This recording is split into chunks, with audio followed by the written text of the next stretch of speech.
Je me souviens très bien de cette journée d'été en 1977 au bord du lac Champlain.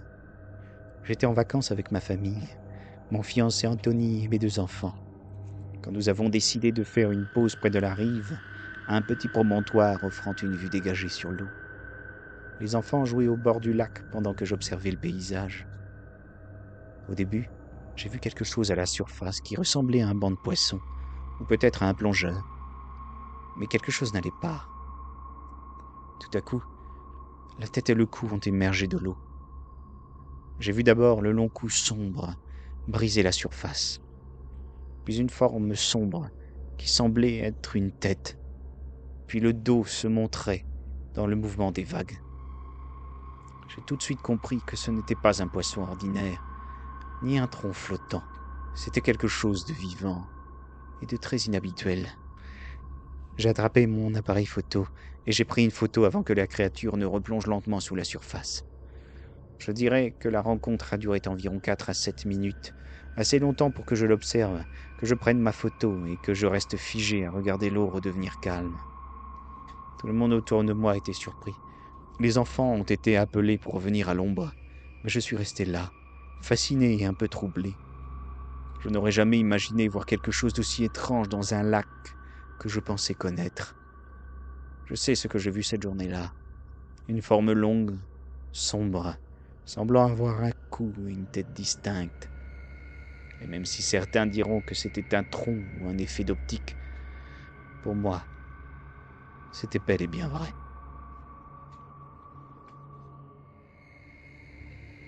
C'était un matin d'été, en juillet 1974, et je nageais dans le lac Okanagan, pas très loin d'une plateforme de plongeon qui se trouvait à une centaine de mètres de la rive. Le ciel était à moitié nuageux, mais la journée était chaude et l'eau légèrement agitée par de petites vagues. Je nageais vers la plateforme, sans penser à rien d'autre qu'à profiter du soleil et de la fraîcheur du lac. Puis soudainement, quelque chose de gros et de lourd a heurté mes jambes. Au début, j'ai cru que c'était peut-être un gros poisson ou une vague plus forte, mais ce n'était rien de ce que j'avais déjà ressenti. Instinctivement, j'ai fait un sprint pour sortir de l'eau complètement paniqué. J'ai foncé vers la plateforme. Une fois dehors, je me suis retourné vers l'endroit où j'avais senti ce choc et j'ai vu quelque chose d'incroyable. À environ 5 ou 6 mètres sous la surface, une forme sombre immense glissait lentement dans l'eau. J'ai d'abord vu une bosse énorme d'environ 2 mètres de haut et 4 mètres de long, qui ondulait de manière régulière sous l'eau. Derrière, j'ai pu apercevoir une queue fourchue horizontale, large de plusieurs pieds, qui se déplaçait doucement. On aurait dit un grand serpent massif. La créature ne bougeait pas rapidement. Elle était plutôt calme, avançant doucement vers le nord. J'ai pu regarder ça pendant au moins 4 ou 5 minutes, assez longtemps pour que mon cœur se calme un peu et que je réalise que ce n'était pas un leurre, ni une illusion. C'était quelque chose de vivant et de vraiment énorme. Finalement, la bosse s'est lentement enfoncée dans le lac et la surface est redevenue lisse, comme si rien ne s'était passé. Et je n'ai jamais oublié ce que j'ai vu.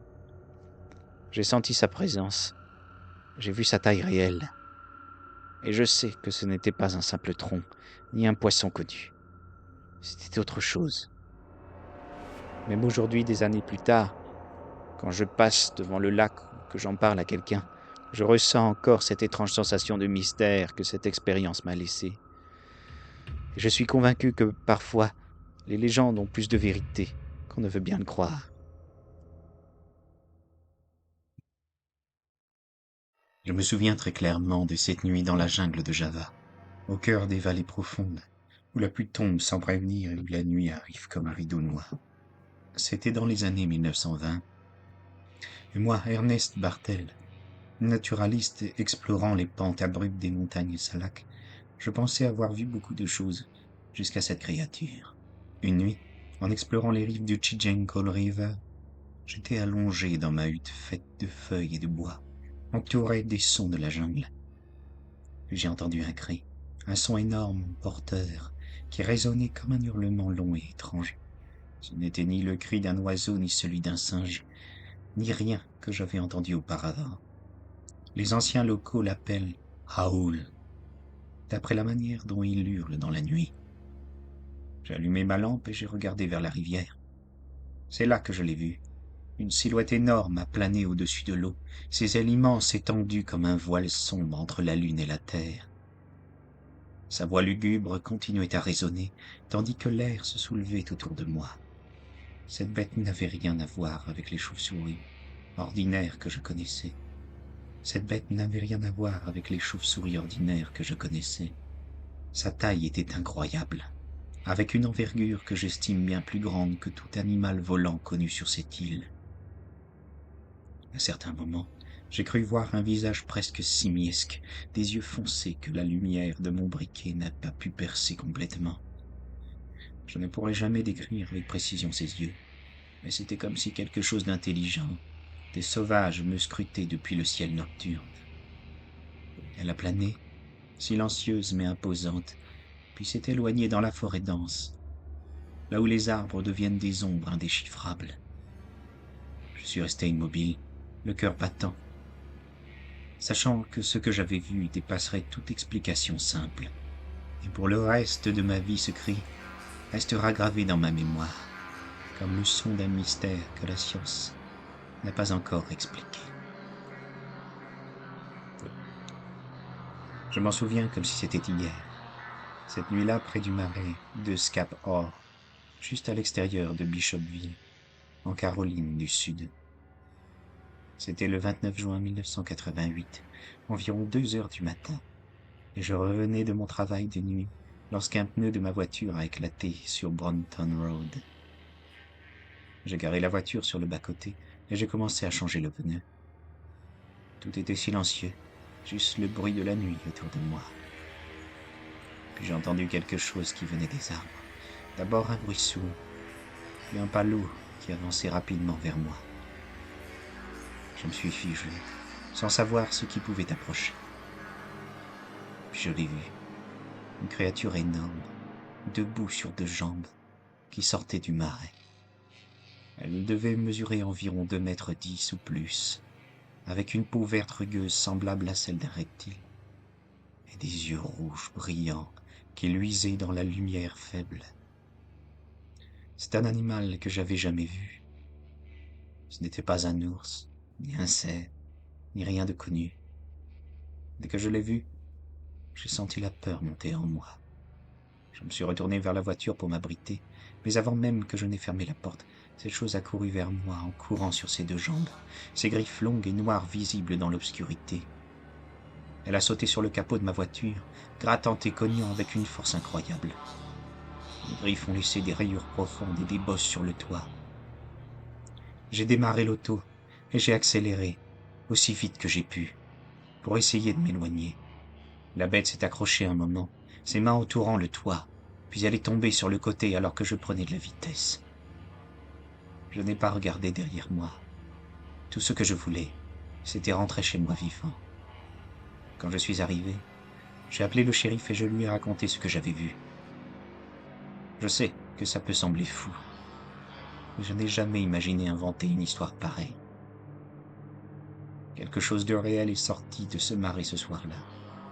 Une créature qui marchait comme un homme, mais qui avait l'apparence d'un lézard debout, avec 3 doigts griffus et des yeux rouges qui brillaient dans la nuit. J'avais passé toute la journée à pêcher près de la rive du lac Manitoba, ce grand lac que tout le monde connaît ici dans la province. C'était calme, presque immobile. L'eau étincelait tandis que le soleil déclinait doucement vers l'horizon. Mon frère et moi étions sur notre petit bateau de pêche quand quelque chose est apparu à environ 20 à 30 mètres devant nous.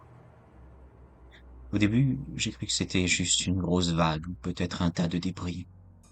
Mais ça n'avait rien à voir avec un bois flottant ou un tronc normal. Ça ressemblait à un long corps serpentiforme, avec plusieurs bosses, qui se dressaient hors de l'eau, l'une après l'autre, comme une série d'arches qui coulaient et remontaient légèrement alors que la créature avançait lentement à la surface. C'était très lent et régulier, presque hypnotique. On pouvait voir au moins 3 de ces bosses se succéder avant que l'ensemble ne disparaisse sous l'eau. Mon frère et moi avons juste regardé, bouche bée, incapables de croire ce que nos yeux voyaient. Nous n'avions jamais vu quoi que ce soit de comparable. Rien dans ce lac ou ailleurs qui déplaçait l'eau et le long de cette façon, en créant un sillage si distinct. Nous sommes restés là pendant plusieurs minutes, espérant que ça remonterait. Mais après un moment, tout ce que l'on voyait, c'était des rides lentes sur la surface du lac. Puis le calme est revenu. Depuis ce jour, chaque fois que je passe sur le lac, ou que je vois cette étendue d'eau, j'ai toujours en tête cette image d'un corps qui ondulait avec ses bosses mystérieuses. Je ne saurais dire exactement ce que c'était, mais ce n'était pas un poisson ordinaire, ni un groupe d'animaux. C'était quelque chose de différent, quelque chose que je ne peux pas expliquer. Quand j'étais enfant, ma sœur et moi avons vu un Pukuji dans notre chambre. Nous partagions un lit superposé dans une caravane. J'étais en bas, ma sœur en haut. J'avais environ 4 ou 5 ans. Elle devait en avoir 7. C'était tard le soir, presque prêt à m'endormir, quand j'ai perçu quelque chose bouger du coin de l'œil. Une créature d'environ 90 centimètres de haut est entrée lentement dans notre chambre. Elle avait une peau gris-bleu, légèrement lumineuse, et elle ressemblait à un gobelin ou un petit troll. Ce qui m'a frappé, c'était son visage étrange. Un nez allongé, de longs doigts et de grandes oreilles. Ses pieds aussi allongés que ses mains, et une chevelure hérissée, comme des piquants d'hérissons le long de son dos. Son torse était mince, et sa posture était vraiment vivante, presque fluide, comme s'il se déplaçait naturellement dans notre espace sans effort. La créature a marché jusqu'au milieu de la chambre, s'est arrêtée et m'a regardé droit dans les yeux. Nous sommes restés tous les deux silencieux sans bouger. Ce n'était pas du tout effrayant comme on pourrait s'y attendre. Plutôt étrange, comme un mélange de respect et de prudence.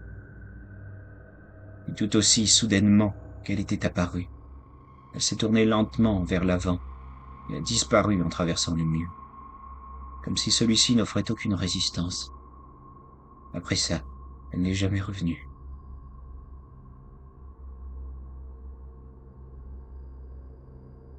J'habitais Dover, dans le Massachusetts, et une nuit de 1997, alors que j'avais 17 ans, j'étais en train de conduire sur Farm Street après le coucher du soleil.